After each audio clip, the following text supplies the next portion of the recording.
In a previous video, I had made that like that skyscraper, right? And I had all those windows and I was getting a lot of code and it was starting to look like a real mess.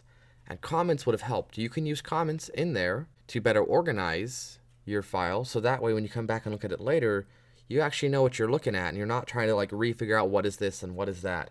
So they're really helpful and they're really easy to do. So that's basically what we do. SVG is an XML code, and the way that we make comments is the same way we make it in pretty much any other XML type language. So let's take a look. Regrettably, I actually got rid of the building I was making because it was like done and I didn't think about it and I should have kept it, especially considering it takes up like no room on your computer, but oh well. So I'm gonna work with this graphic. I made this a while back. If you followed my channel for a while, you might have seen it. Anyway, we have this little house and we've got the sky and the grass and the sun. So let's take a look at what it actually looks like. Now I did this in SVG code, not in an HTML file. So I've got all this extra XML stuff up here and more stuff inside of the SVG tag, but it's fine. That doesn't really matter. In here, you can see here's the main stuff, the stuff that you're used to, right? We've got all of these different shape elements. So some rectangles, a circle, more rectangles, a polygon, which we haven't talked about yet, and a weird gap there. There we go.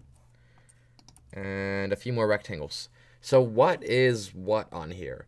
And this is where comments can help us. If I had used comments before, I would know exactly what is what, and I wouldn't have to figure it out.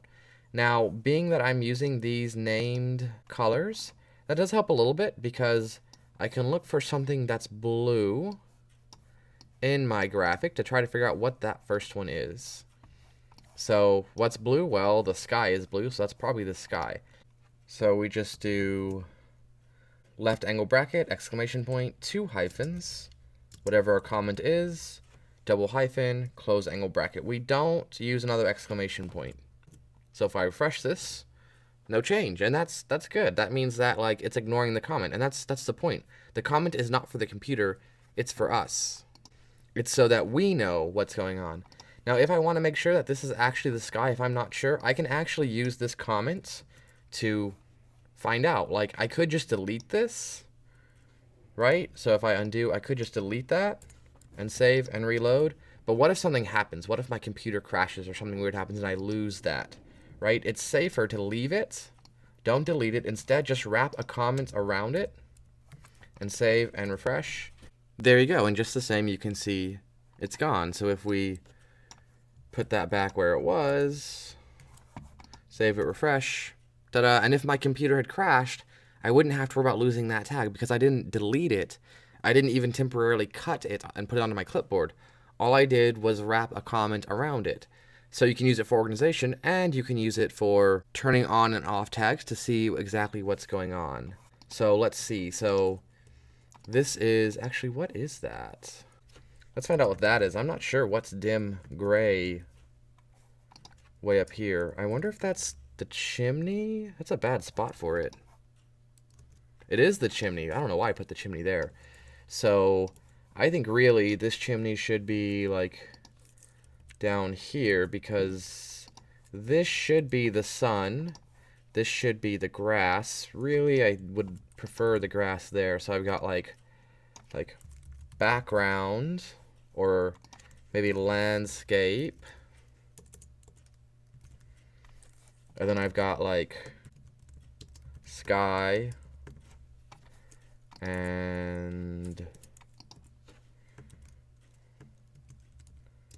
grass. Now, being that HTML and XML and languages like that, including SVG, ignore white space, we can use that to our advantage. So like, if this is all in landscape, we could actually like indent this to kind of show that this is landscape. Oh, just kidding. Can't indent that one because it's part of the rest of that tag, just because I have this fairly zoomed in. And then if we wanted to, we could even indent these to say that that's like sky. So it makes kind of this nice little easy to see sort of pattern. I know what's contained in what. And then here I could put this as house. And this is, what is this? dim gray. Okay, that's the chimney. This is the house itself. This is the roof. So maybe I want the roof and the chimney together, because then I can call this roof. And I can indent. Let's see. So 1, 2, 3, 1, 2, 3, 1, 2, 3, 1, 2, 3. So 3 spaces is a pretty typical indentation amount. So is 4 spaces. 1 and 2 is not generally used because there's not enough sort of distance or movement to be able to easily tell. This, you clearly know what goes inside of what. And I guess this would be 1, 2, 3. Main structure? I don't know. You can call it whatever you want. And then we can do 1, 2, 3, 1, 2, 3. 1, 2, 3, 1, 2, 3. 1, 2, 3, 1, 2, 3. And if I save and I reload, hopefully, ta-da! Okay, so I don't really like how the building is chopping in front of the roof now. But that's okay. I can just go ahead and grab my whole roof. Now that I know exactly where things start and end. And there we go. Save, refresh. Ta-da! Visually, I didn't change anything. Visually, you'd be like, well, like, you know, I don't see any improvements on your graphic. But if I look at this, this is now much cleaner and much easier to navigate. And this isn't a complex drawing. This is a pretty simple drawing. But what if it was like that other one? What if it was the one where I had, like, the 10 rows of, like, windows with each row having, like, 6 windows in it or something like that? That gets hard to navigate. And this sort of thing can really help. So I recommend that you use it.